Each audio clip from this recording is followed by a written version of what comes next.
Hola, bienvenidos a la Clínica Mental Ser, un espacio de hospitalización campestre que tenemos ubicado en el municipio de Guarne, en el oriente de Antioquia, y hoy tenemos el placer de entrevistar al doctor Héctor Gallo, psicoanalista y docente universitario de la Universidad de Antioquia, quien nos hablará sobre el suicidio. Bueno, entonces este espacio se enmarca, acabamos de pasar, ¿cierto? El mes donde se conmemora la prevención del suicidio y arrancamos un mes muy importante para nosotros y es el mes donde celebramos la salud mental.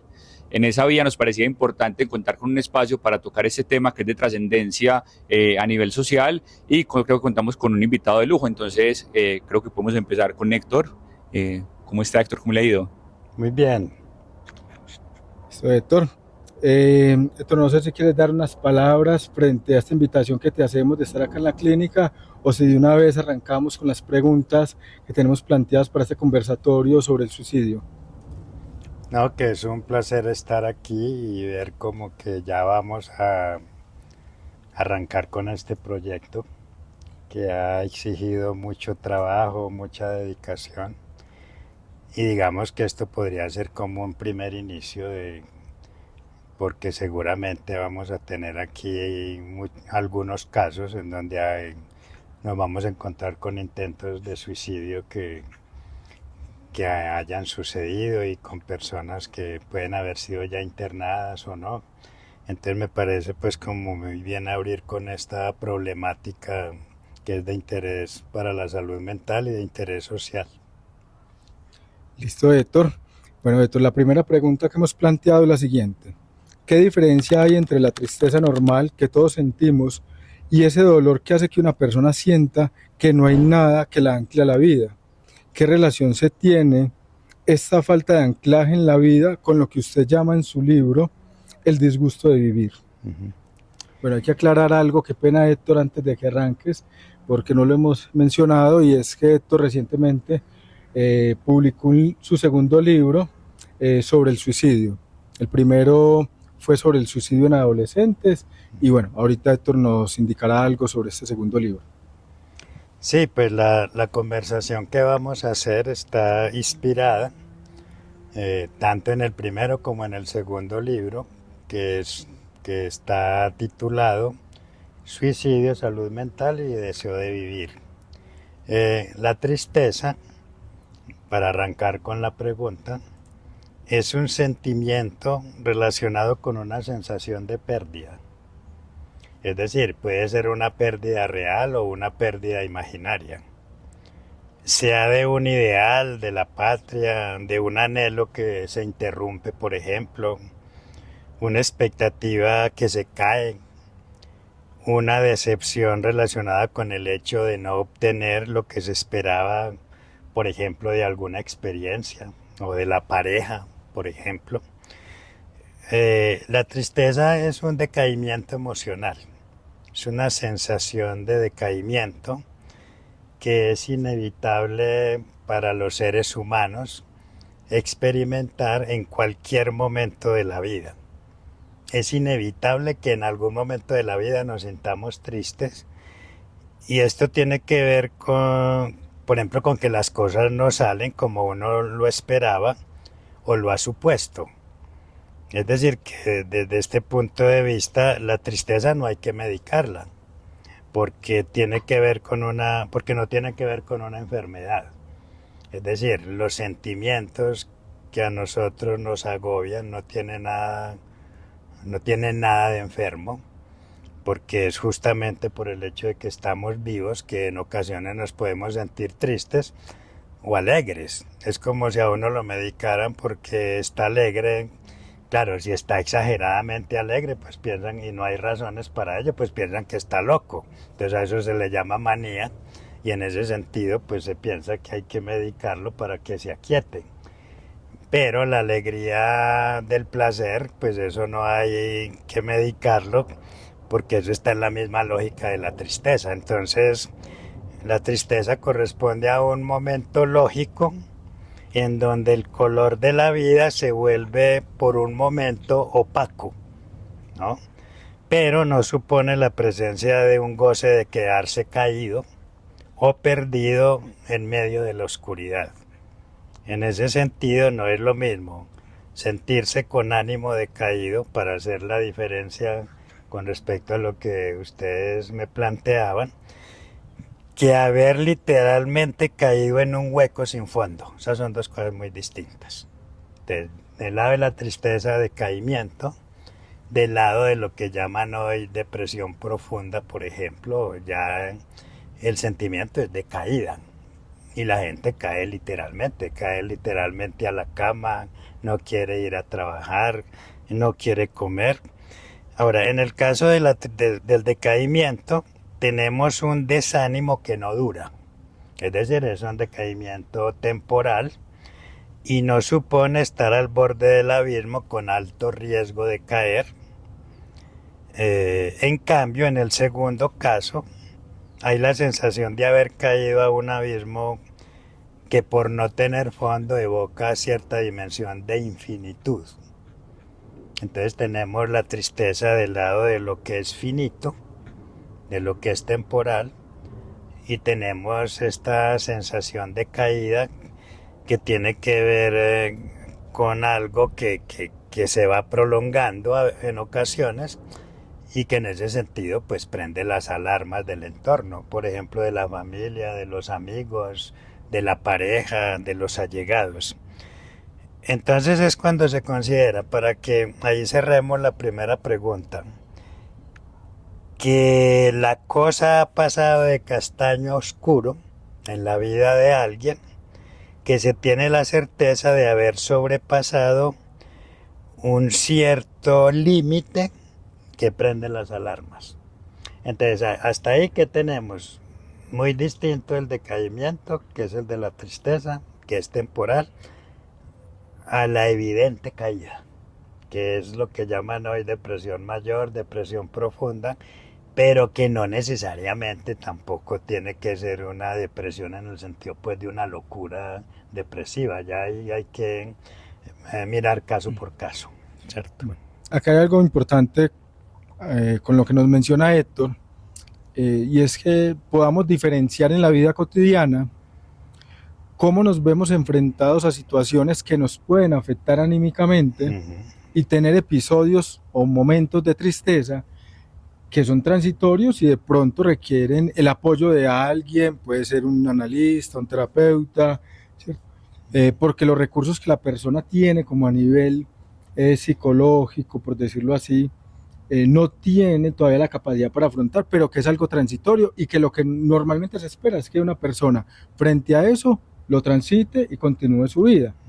Mientras que en los casos que se conocen en la salud mental como trastornos mentales, donde aparece la depresión en diferentes niveles, ya requieren otro manejo y que no podemos entonces salir a buscar, que a veces pasa, la gente a veces quiere medicar un duelo, ¿cierto? Pierde a alguien, ¿cierto? Pierde a un ser querido y automáticamente buscan un medicamento y hay que esperar que primero se transite el duelo y si algo de ahí se complejiza, pues habría que buscar otros mecanismos, que eso es lo importante.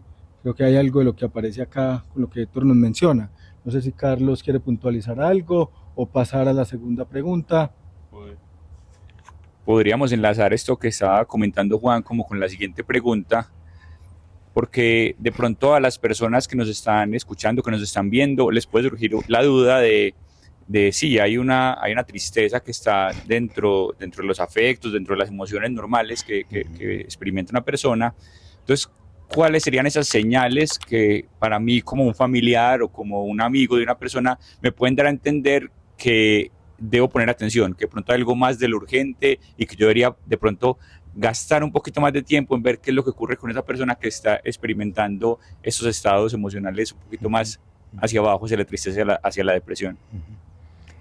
Sí, la tristeza es como un tratamiento que hace el sujeto de algo que no está funcionando en su vida. Entonces la tristeza es existencial. Y lo que es existencial se supone que cada quien cuenta como con algunos recursos a través de los cuales se puede de alguna manera proteger Y hay unos modos de tratamiento de la tristeza que la gente emplea. Por ejemplo, hay unos que pintan, otros escriben, otros llaman a un amigo y se reúnen con él a conversar, o llaman a la pareja o a alguien de confianza. Y eso se tramita porque la tristeza no hace que alguien no vaya a trabajar porque está triste. Es decir, usted puede estar triste y se va a trabajar. Y usted sigue funcionando y sigue laborando. ¿Qué será lo distinto? Que a lo mejor esté más callado, que a lo mejor esté menos jovial que de costumbre, que a lo mejor no quiera hablar con mucha gente. Y eso es todo. Es decir, eso a propósito del trabajo en equipo y de la gente que trabaja, pues no hay que pretender que todo el mundo esté lo mismo todos los días. Porque es que los estados emocionales fluctúan, ¿no? Claro, el problema ya sí es que si uno está triste, entonces ya no se disponga a hacer las cosas como deben hacerse. Es decir, ahí no hay nada, no hay nada por qué alarmarse. Que alguien llegó más callado, en fin, ¿cierto? Ahora, hay patologías que en el discurso médico se considera implican riesgo de suicidio. Y la tristeza no supone ningún riesgo de suicidio, de intento de suicidio, nada de esas cosas. Pero si hay algunas patologías que ellos, el discurso médico, no estoy diciendo yo, ni nosotros aquí, porque la mayoría de los suicidas, digamos, han sido diagnosticados o medicados antes.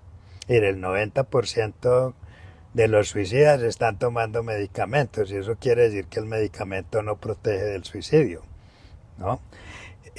O sea, digamos que ni el medicamento ni el internamiento solo con medicamento protege del suicidio.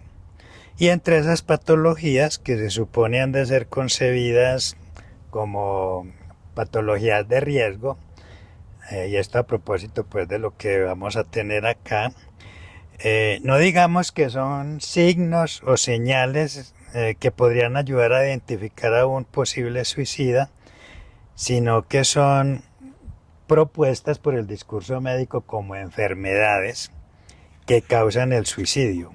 Y entre ellos tenemos, por ejemplo, el llamado trastorno de personalidad, las disociaciones, pues que son las que aparecen en el trastorno de personalidad, el estrés que llaman postraumático, la depresión, la melancolía, la psicosis. Sin embargo, son múltiples los casos de suicidio que no se acogen a ninguno de estos perfiles. Entonces, ahora, ¿cuál es la diferencia entre lo uno y lo otro? Que cuando hay una persona que ha padecido estas patologías, pues eso deja más tranquila a la familia y más tranquila a los amigos que cuando es alguien de quien no se sospecha en absoluto que vaya a realizar un acto de estos, porque uno ve que la vida le está funcionando, que todo está marchando, que está estudiando, que está trabajando, que es buen amigo o amiga, que es jovial y de un momento a otro se suicida. Entonces esos sí son los casos más enigmáticos, más extraños y que más bien esos son como suicidios que vienen siendo planeados con una serie de razonamientos, en un estado de tranquilidad, que es muy diferente a los otros en donde ya se encuentran cuestiones relacionadas pues con crisis muy fuertes. Entonces, señales, ¿qué quiere decir? Que no tanto nos basemos en la observación, sino más bien como en el desciframiento, en el caso nuestro, del discurso del sujeto. Es decir, que es aquello que así uno lo vea, digamos, con alguna patología, uno se dé cuenta que de todos modos, así sea de forma delirante, hay cosas que lo anclan a la vida y hay cosas que lo articulan a la vida. Y en función de eso es que uno, digamos, debe operar para fortalecer como esas cosas que anclan, que seguramente más adelante vamos a profundizar ese punto. Héctor, Es llamativo eso que resaltas de que ni la institución ni el medicamento logran proteger 100%. Y eso es crucial porque algunas personas creen que solo porque acceden a un tratamiento con un medicamento o ir a una consulta es la única barrera que van a lograr sostener para ese anclaje ante la vida. Y no, o sea, ayuda, sí, pero también hay un asunto de la responsabilidad, digamos, del mismo sujeto, el mismo ser humano, frente a otros elementos que le puedan anclar y eso que se llaman los signos o esas señales. Me he topado con casos, principalmente en adolescentes, donde la familia, cuando el adolescente tiene actos de rebeldía, bajo rendimiento escolar, agresividad, lo que hacen es castigar justamente con aquello que lo ancla. Entonces, si le gusta un deporte, inmediatamente el deporte se suspende. O una actividad cultural, le gusta la música, la pintura, algo artístico, y vemos que lo que por poner una sanción o un castigo frente a ciertos comportamientos, lo que puede precipitar es quitar anclajes en los cuales el sujeto se soporte. Creo que lo que llamas de poder descifrar es escuchar también, bueno, no le quito eso que lo ancla, pero qué es lo que está aconteciendo que hace ruido por este otro lado, por el ruido escolar, por el ruido de la agresividad o por otros mecanismos. Quería solamente pues como agregar ese punto. Y yo creo que podemos enlazar con un tema que estabas tocando, que son esos, a veces esos casos enigmáticos, esos casos donde a veces no es fácil identificar la causa, porque yo creo que muchas personas se pueden estar preguntando, ya pensando en el tema del suicidio, qué es lo que causa, qué es lo que lleva a una persona a cometer el acto, cuando a veces eso no es tan obvio, no lo podemos ver explícitamente, que la persona de pronto deja una carta explicando, no, a veces no se puede identificar. Entonces, ¿qué podrías decirnos sobre ese tema de qué causa que una persona cometa el acto? Sí, aquí hay una diferencia que es importante plantear entre el modo como el discurso médico aborda estos casos y el abordaje pues que los psicoanalistas hacemos y que de alguna manera esperamos hacer acá en la institución. Y es que desde el punto de vista del discurso médico que se ocupa, digamos, del organismo o de la biología que se ocupa de la vida, pues la pregunta por la causa la responde un aparato tecnológico. Es decir, va y se indaga en el aparato tecnológico cuál es la causa de los síntomas que una persona está presentando.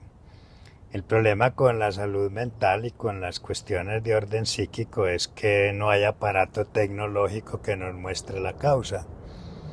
Es decir, no podemos ir a las imágenes diagnósticas a decirle que nos muestre la causa de por qué esta persona tiene ganas de suicidarse. Y si usted le pregunta a la inteligencia artificial, pues la inteligencia artificial le contesta por qué se pueden suicidar las personas en general, pero no por qué se puede suicidar usted o usted. Eso no se lo puede contestar, sino porque se suicida la gente, que es muy distinto, porque eso tiene una información y a partir de ahí entonces se dan las respuestas. Entonces, la pregunta por la causa es la pregunta que guía la escucha de uno como psicoanalista del sufrimiento. Es decir, que con cada persona que llegue aquí a Mental Ser, lo primero que nos tenemos que preguntar es por la causa. Es decir, la causa no nos lo va a explicar el diagnóstico que traiga.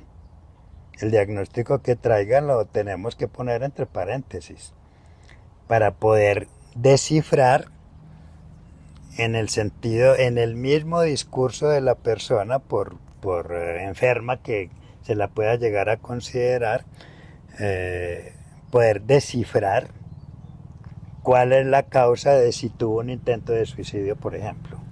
Y la causa está en su historia. Y en ese sentido, pues la causa no la desciframos con una entrevista. Es decir, no es lo mismo un internamiento en donde haya una escucha a internamientos en donde solo hay medicación y no hay escucha, ¿no? Pero escucha es en el sentido de personas que estén formadas para escuchar. Entonces, ¿qué es lo que pasa? Que con lo primero que nos encontramos es que hay personas que consideran que el suicidio es el mejor remedio y más definitivo para liberarse completamente del dolor de existir. Entonces, cuando hay una persona que llega a este punto de concebir que la única manera de remediar el mal de vida que tiene es el suicidio, pues entonces la respuesta no es solamente un medicamento para que no lo vaya a hacer, sino que también tenemos que tratar de escuchar, aparte de esa solución, qué otras soluciones ha pensado, qué otras soluciones considera posibles con la ayuda nuestra, por ejemplo, ¿cierto? Entonces, la causa, por ejemplo, puede estar desde el nacimiento mismo. Es decir, lo que dice Lacan con respecto a lo que sería la cuota inicial del suicidio es el no deseo de la madre por el hijo. Ahora aquí tenemos una cosa muy complicada y es que el deseo del otro por uno es lo que uno lee que él quiere de uno. Entonces el niño lee que lo que la madre quiere de él es que muera, o que no prospere, o que no le vaya bien en la vida. Pues ahí tenemos ya, digamos, como un elemento que viene del discurso del otro, que a uno lo marca, y lo marca negativamente. Y en ese sentido, ¿qué responsabilidad le queda a uno? Al niño, a la niña, a quien sea. Construir un deseo de vivir, por ejemplo, más adelante lo profundizamos, a pesar del otro. A pesar de que en el otro no haya deseo de que yo viva. Pero cada sujeto tiene un margen de maniobra, tiene alguna posibilidad de armar algo a pesar del otro. Entonces ahí la vida es una responsabilidad que tenemos. Tenemos la responsabilidad de vivir porque eso no es instintivo. Nadie vive instintivamente como si vive un animal. Entonces los seres humanos tenemos que construir en el transcurso de la vida. Si decidimos que queremos vivir, entonces tenemos la responsabilidad de vivir de la mejor manera posible. Y entonces hacer lo necesario para que la muerte, el suicidio, no se convierta en el único remedio que podríamos encontrar, ¿no? No sé si más o menos en ese sentido, más o menos voy respondiendo a lo de la causa. De la causa hay que descifrarla, es un enigma. Entonces, para cada uno hay una causa distinta, ¿cierto? No como cuando tenemos cáncer, que puede ser una causa más o menos para todos, dependiendo de dónde esté localizado el cáncer. Pero cuando se trata de la vida y cuando se trata de la existencia, la causa es para cada uno. Entonces nos toca es ponernos a averiguar cuál es la causa del uno, del otro y del otro y del otro, y a partir de qué momento, digamos, se empezó a considerar que la solución al mal de vida, al mal de vivir, es irse, es no continuar, ¿no? Listo, Héctor. Ahí nos localizas unos elementos y es uno, que en algunos sujetos, en algunos seres humanos, la solución ante la vida es justamente eliminar la misma vida, ¿cierto? Es una paradoja. Sí. Lo otro que creo que es importante de pronto aclarar a algunas personas que no estén familiarizadas con ciertos términos, y es que el deseo, que sería el deseo de la madre, lo que le viene al niño, eso no está ligado a los embarazos planeados o no planeados, ¿cierto? Un embarazo puede ser no planeado, pero en esa futura madre existía el deseo de ser mamá. Es diferente a cuando eso no existe y llega. Incluso a veces llegan planeados, pero no deseados. Y también con lo que mencionas, de eso que logra leer el niño, un caso, ayer alguien cercano me hablaba de un compañerito del colegio que tiene 9 años y ya tiene el primer intento de suicidio, un niño. Entonces me consultan sorprendidos si lo podríamos acompañar desde Mental Ser. Porque les llama la atención que a tan corta edad este niño ya haya presentado unos eventos donde está atentando contra su propia vida. Es donde vemos que él está leyendo, este niño, en su existencia, que a tan temprana edad encuentra este mecanismo, está encontrando este mecanismo y también me lleva a plantear la siguiente pregunta, porque obviamente pues, es un niño que ha hecho un intento, que a veces se dice que el que se va a suicidar no avisa, ¿cierto? Entonces algunas personas tienden a mitigar o anular, mejor, más que mitigar, anular eh, el ruido que alguien va haciendo con esos que llamamos en psicoanálisis esos actina, donde está ya, es como un llamado, venga, yo no me voy a suicidar, pero estoy haciendo unos actos, pero que ese ruido también hay que escucharlo, o sea, que, porque no es siempre que esperar al silencioso que se va, ¿cierto? Hay que también estar atentos de los otros. Sí, es decir, no es que el que va a suicidar no avisa y que el que avisa no se suicida, que el que avisa no se mata, sino que más bien lo que podemos decir es que el que avisa, el que pide consulta, el que pide que lo ayuden, el que pide que lo escuchen, el que se toma unas pastillas que encontró en la casa, el que se corta, esos no son intentos de suicidio. Eso es lo que se llaman como actos, o lo que llamamos técnicamente acting out, vamos a llamarlo actos, en donde se quiere dirigir una pregunta al otro. Es decir, hay una inconformidad con la manera como se está conduciendo el otro, y esa es como una forma de interrogarlo a través de estos actos o de la que llaman las ideas suicidas o los pensamientos suicidas. Entonces lo que hay que escuchar en estos casos es que todavía no se encuentra ese sujeto en el momento lógico de matarse en serio. En serio. No está en el momento lógico todavía y por lo tanto hay que aprovechar para que efectivamente no se pase de estos pequeños actos a actos más letales. Y esa sería la función que tendría la escucha en ese momento en términos preventivos.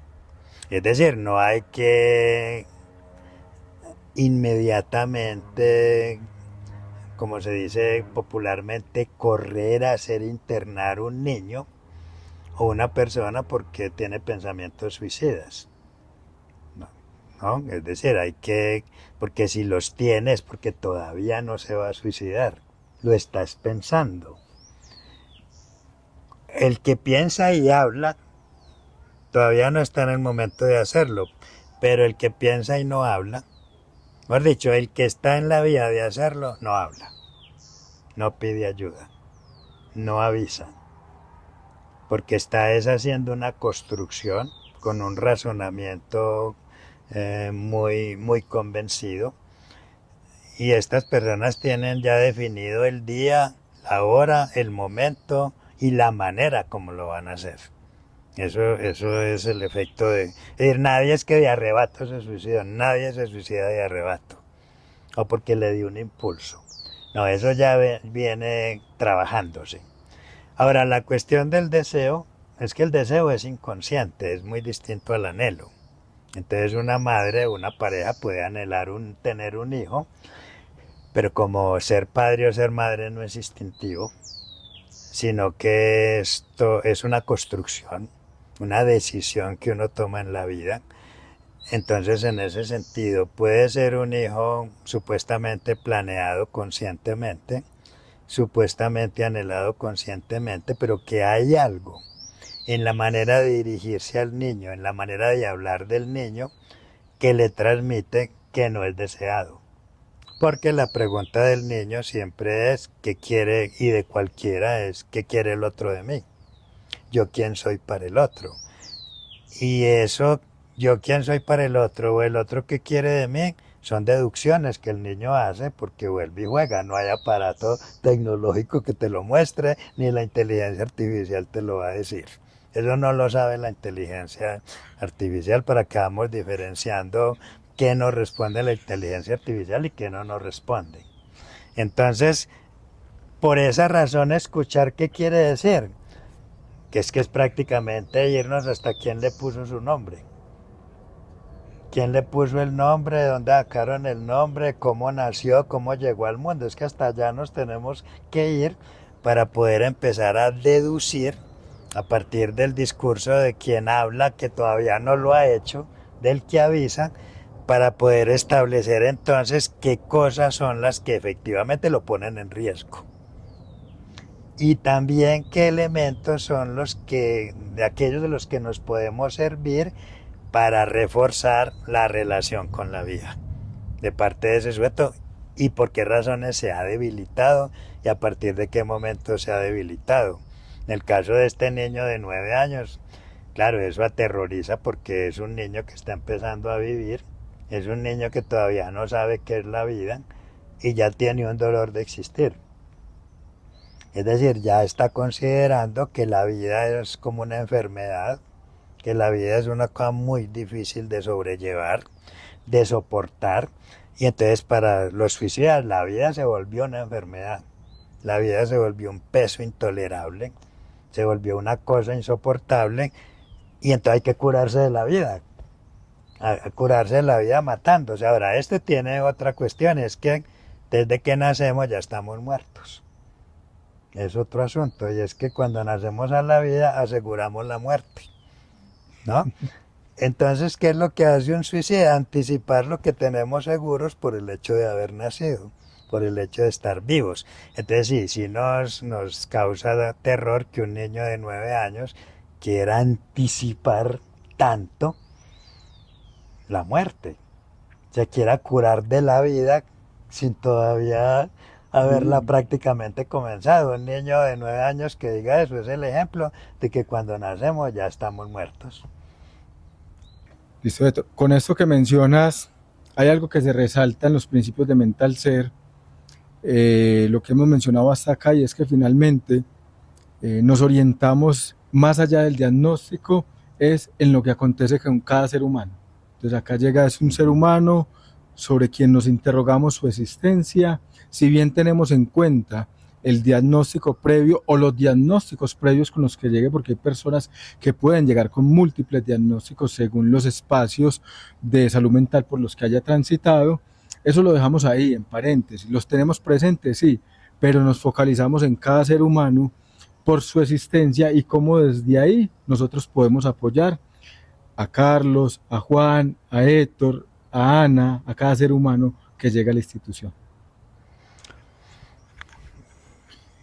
Yo creo que con lo que dice Juan también, en Mental Ser no solo estamos para apoyar a ese ser humano, sino también a su entorno y a esas familias.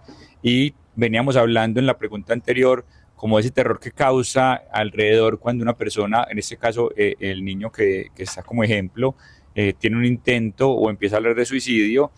Y en las familias también aparecen unos fenómenos que yo creo que son muy importantes, como hablar al respecto, dar un poquito de luz.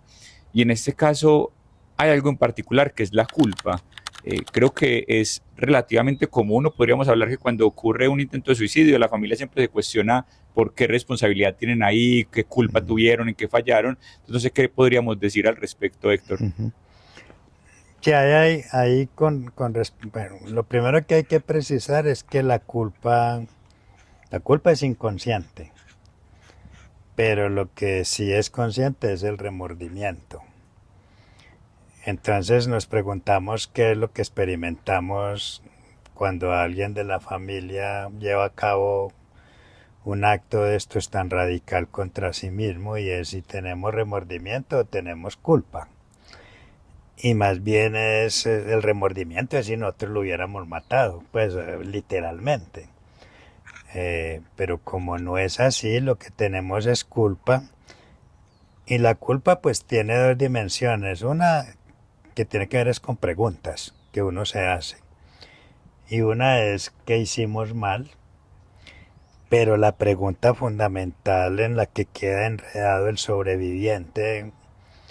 eh, sobreviviente digo, con relación a un familiar pues que se suicida, es fundamentalmente qué dejamos de hacer para evitar que tomara una decisión tan drástica.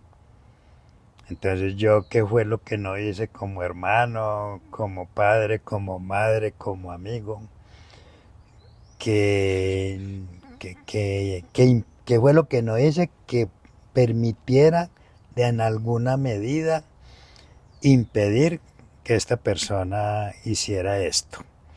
Es decir, que uno queda dividido, queda angustiado, queda sumido en un lugar como de no entender qué fue lo que pasó. Es decir, es una pregunta que se convierte en una mortificación que no cesa, pero no siempre. Lo más particular es que no siempre es así. Yo atendí a una señora que el hijo se suicidó. Yo a él lo vi por ahí lo vi como 2 veces.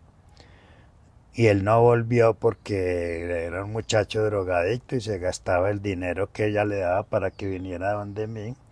Y ella creía que venía y él no venía. Cuando un día se ahorcó en la casa, yo no sé cómo hizo, en el closet de la casa, y yo vi a esta señora y la escuché, pero finalmente esta señora, pues con un dicho muy popular, despachó la cuestión y dijo, bueno, pues es que no hay que llorar sobre la leche derramada. Si él se suicidó es porque él quiso suicidarse. Y de todas maneras, pues a lo mejor era mejor que lo hiciera, que siguiera viviendo como estaba viviendo. Es decir, cuando hay razones, cuando el otro no anda bien, cuando hay cosas que no marchan, entonces la culpa es menor. Es decir, no queda la pregunta, porque finalmente, pues con razón. Entonces la culpa no podemos decir que es general. Depende de la percepción que se tuviera de la persona que lo hizo. Porque también hay un señor que se le suicidó la hija de 16 años, pero esta era una hija modelo. Entonces, como era una hija modelo, sí fue una cosa completamente inesperada. Y entonces la pregunta es, ¿qué hace cada quien con la culpa? Entonces, lo que hizo este señor con la culpa es que empezó a escribir. Y entonces ha escrito 3 libros. Y se puso a estudiar sobre el suicidio y a pensar sobre el suicidio y a hacer poesía y a escribir cuentos y a escribir ensayos como una manera no digamos de quedarse atado al dolor, sino como una manera de hacer con el dolor y al mismo tiempo como de mantenerse cercano a la niña, de hacerle como un homenaje a la niña y de mantener y de conservarla, de no olvidarla, pero él no escribe para atormentarse. Es decir, él crea. Entonces la cuestión es como que cada quien debe hacer algo con la culpa, así como cada quien debe hacer algo con la vida que le ha sido dado tener. Cada quien se tiene que preguntar, bueno, ¿yo qué voy a hacer con la vida? ¿Cómo hago para vivir? ¿No? Por eso lo de la responsabilidad de vivir. Entonces hay una responsabilidad de desear vivir, digámoslo así, a propósito del deseo de vivir. Y entonces cada quien se tiene que preguntar de qué manera, cómo espera construir un deseo de vivir. Porque el deseo de vivir es lo que lo va a proteger contra la otra vía contraria, que sería el impulso a morir. Entonces no llamemos deseo de morir, sino más bien empuje, impulso, fascinación de morir. Listo, Héctor. Muchísimas gracias por estas claridades. Vamos a pasar a otra pregunta que tiene que ver más con los temas sociales donde en la actualidad hay un empuje, una incitación a que hay que alcanzar el éxito y todo el tiempo hay que estar feliz. O sea, también hay eh, como una invitación constante a que no se puede tener pausas para tener momentos de tedio, sino que todo tiene que estar caracterizado por el placer, por el disfrute, por la felicidad. ¿Cómo crees que esto puede tener alguna relación con el suicidio, estos mandatos de la época frente al suicidio? Sí, ahorita dejé de lado un punto muy importante que tiene que ver pues con mental ser, y es que a mí me parece que nos debe orientar un principio ético que me parece que es ético, más allá de que todo lo que se haga pues debe dar para vivir, debe proporcionar los medios y el dinero para vivir. Pero creo que el principio ético que nos debe orientar es que no recibimos enfermos, sino que recibimos personas que sufren. Y que tenemos que escuchar en cada quien cómo es su sufrimiento. Y cuál sería la mejor manera que tendríamos como institución de responder al sufrimiento de cada uno, no al de todos, sino al de cada uno. De qué sufre cada uno. Eso en ninguna parte finalmente se lo preguntan en donde son internados, sino que hablan de ellos como si fueran todos, como si formaran una masa de locos, una masa de enfermos, ¿no? Un conjunto de enfermos, y la medicación eso es lo que hace, es el mismo medicamento para todos. Es decir, que hasta la medicación habría que calcularla en función del sufrimiento de cada quien, qué es lo que cada quien necesita como ayuda, sea ayuda farmacológica o sea la ayuda que se llama psicológica. Ahora, volviendo a la cuestión de cómo contribuye el momento en que vivimos para que haya un desaliento de vivir, vamos a llamarlo así. Hay un desaliento más o menos generalizado de vivir, que no tiene clase social, no tiene género. Es decir, yo creo que antes la gente que tiene dinero vive más desalentada de vivir que los que no tienen dinero, porque los que no tienen dinero todos los días se tienen que estar preguntando cómo se van a conseguir la comida. Entonces ni siquiera tienen tiempo de pensar en suicidarse, porque hay que pensar en trabajar para comer cada día. Los que tienen resuelto eso sí pueden pensar en suicidarse, tienen tiempo de pensar en cómo suicidarse y en suicidarse. Ahora, ¿qué es lo que pasa? Que vivimos en una sociedad en donde el ser no se afirma sino en función de lo que se logre tener. Y la cuestión de hay que ser exitoso, y el éxito entonces se conquista o se tiene o se alcanza en función del tener. O de lo contrario, es fácil sentirse como llaman hoy un perdedor, que es una palabra muy común entre los muchachos, entre los adolescentes. Y perdedor es una posición subjetiva en la cual no se tiene cómo ni desde dónde amar la vida. Es decir, desde la posición de perdedor no hay manera de amar la vida. La vida se ama desde la posición de ganador. Ahora la pregunta es, ¿qué es lo que... Ahora, si queremos ser ganadores como todo el mundo piensa que hay que ser ganador, pues eso es triste.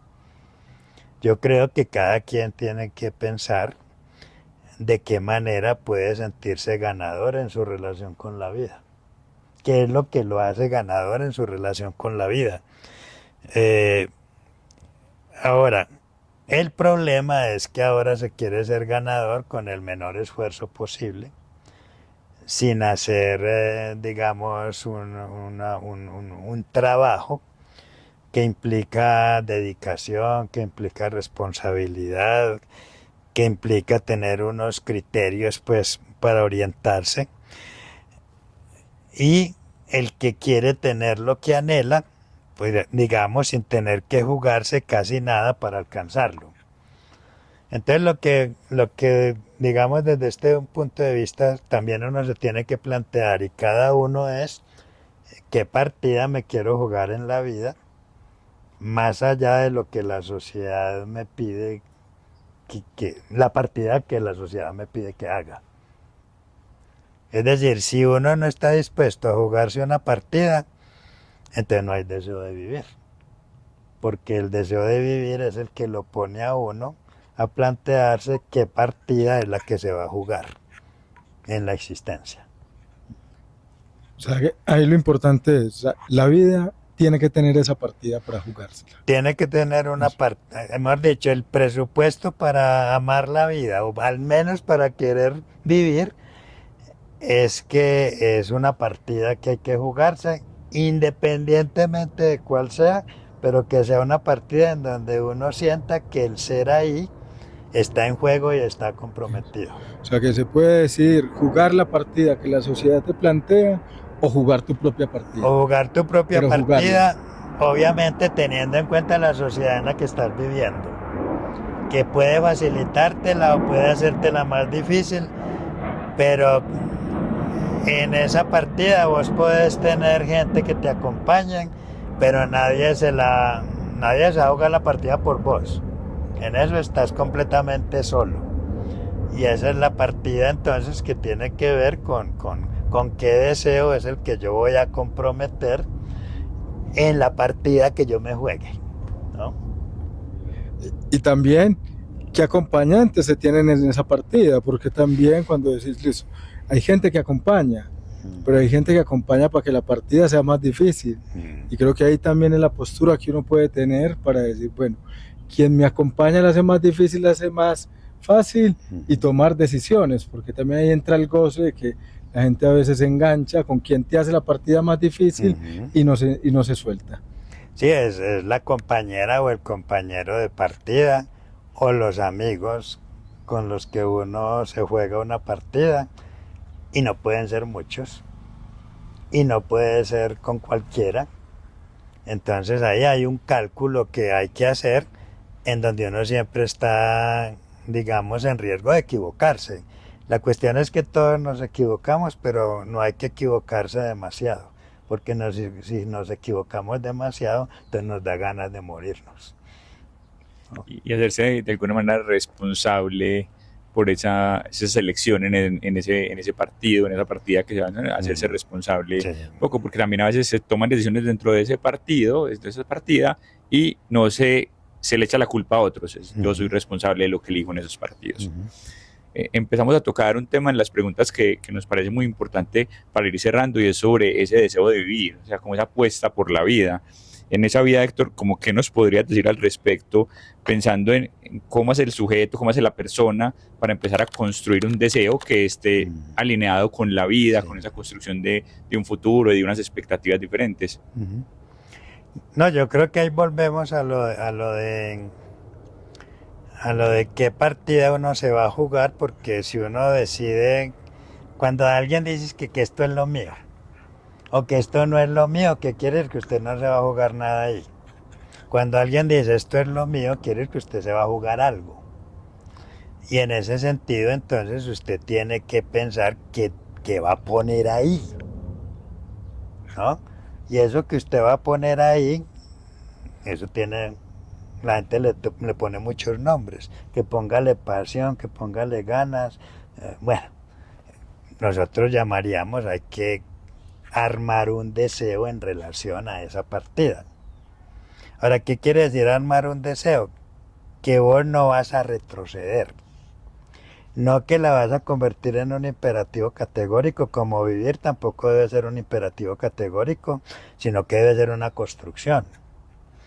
Entonces, ¿qué quiere decir? Que si en esa partida te va mal, vos no vas a retroceder, no vas a renunciar, no es que te vas a imponer que la vas a seguir jugando, sino que cambias de estrategia, modificar la estrategia, pero no vas a renunciar, ¿no? Entonces, por eso el deseo quiere decir una posición subjetiva de persistencia en la vida, con relación a aquello con lo cual uno se compromete. ¿no? Es decir, esto que se está creando es una partida que nos vamos a jugar, pero cada uno tenemos una partida aparte. Pero esta es una más que nos queremos jugar y por eso entonces la gente que llega aquí llegará es donde gente que se está jugando una partida y no que simplemente arma un negocio solamente, ¿cierto? Entonces el deseo de vivir no es instintivo, sino que el deseo de vivir es decir, no es algo inherente a los seres humanos. Y en ese sentido, entonces, hay que construirlo en relación a lo que cada uno considere es lo que le va a hacer experimentar el placer de estar vivo, ¿no? Ahora, cuando digo placer, me refiero a aquello que lo mantiene a uno equilibrado, que lo mantiene a uno más o menos tranquilo, que lo mantiene a uno más o menos, como dicen, enfocado, orientado. Eso es el placer. Entonces es cómo hacer de lo que uno haga, de lo que uno esté en vía de construir, un placer. Es decir, que el deseo y el placer están en una relación muy estrecha, pero siempre el deseo va más allá del hecho de estar simplemente acomodado, de estar simplemente ajustado a lo que está establecido. Siempre hay como que transgredir en el buen sentido del término, es decir, hay que ser ateo en el buen sentido del término y es estar siempre en un debate con el otro, con lo que el otro impone, con lo que el otro pone, con lo que el otro nos coloca como horizonte, para poder en esa relación entonces construir la propia vía, la propia perspectiva, la propia ruta, digámoslo así. Entonces el deseo de vivir define una posición subjetiva de apertura al mundo, no a la muerte, sino de apertura al mundo. Ahora, una posición de apertura al mundo se opone a la fascinación por la muerte, porque la muerte tiene un punto de fascinación en los que se quieren suicidar y por eso no ven ninguna otra manera de estar, que es hasta un momento en donde van a desaparecer. Es decir, que el deseo de vivir es opuesto al empuje a morir. Es eso, que en uno se opone al empuje a morir. Entonces el empuje a morir puede estar en uno, pero el deseo de vivir también. Y entonces ahí hay una relación dialéctica, hay una relación de oposición, hay una mezcla. El problema es cuando el empuje a morir debilita, fragmenta o mata el deseo de vivir. Entonces ahí sí estamos en un riesgo enorme, en un riesgo muy grande, porque el empuje a morir define una posición subjetiva, digamos, muy contraria al deseo de vivir, y es cerrarse a todas las posibilidades que el mundo ofrece. Es decir, el mundo, por mal que vaya el mundo, por muchas guerras que tengamos, ofrece posibilidades. Y cuando hay la fascinación por morir, no se ve ninguna posibilidad. Todas se cerraron. Y todas las que le ofrezcas al sujeto, no las considera, porque no las ve viables. No le parece que sean posibles. No, yo, por ejemplo, veo a alguien, él está ahí sostenido, no sé hasta cuándo, pero si él va a emprender cualquier cosa, él dice que para qué, si de un momento a otro cambia el mundo, y entonces todo el esfuerzo que hizo se fue al traste, que es la posición del depresivo. El depresivo dice, ¿para qué me voy a poner a hacer nada si finalmente el mundo se va a acabar, yo me voy a morir y todo lo que hice lo perdí? Que es lo que tiene que ver con la posición depresiva, que es que no hay que desear nada, porque finalmente todo lo que vos hagas será inútil. Entonces esta persona vive acostada y no le interesa hacer nada porque vea la guerra que hay en Ucrania, vea la guerra que hay con los judíos y quién sabe qué otra guerra se va a armar. Y vea Petro lo que está haciendo, que ya va a acabar con Colombia. Entonces todo se está acabando. Entonces, ¿para qué hacer nada si todo lo que vos hagas va a fracasar? ¿no? Que es una forma pues de armar un delirio en función de la paralización y también en función de la muerte, porque todo se va cerrando. No hay nada que vaya a perdurar, no hay nada que vaya a pervivir. Luego entonces, no tengo nada que hacer aquí. Es todo el razonamiento que se va llevando a cabo. Entonces no es que en el suicida haya una debilidad de razonamiento, no. Antes hasta son muy claros en el razonamiento, pero en el sentido, digamos, negativo del término. Listo, Héctor. Entonces, acá como para cerrar, antes de darte las gracias, es indicar que a veces no es ofertarle a la persona. Le pueden ofertar muchas cosas, pero no las va a captar. Lo que hay que permitir es que él se abra nuevamente hacia el mundo y hacia el deseo de vivir. Héctor, como te digo, muchísimas gracias por aceptar la invitación a esta entrevista, por todo lo que nos transmites con estas preguntas, las respuestas que le diste a estas preguntas. También a Carlos, el subdirector científico de Mental Ser, gracias por acompañarnos, a las personas que tomaron también su tiempo de venir acá a la clínica y a escuchar esta entrevista. Muchísimas gracias y los esperaremos en otros espacios que tendremos de salud mental en la clínica Mental Ser. Muy buen resto de día. Bueno, buena tarde.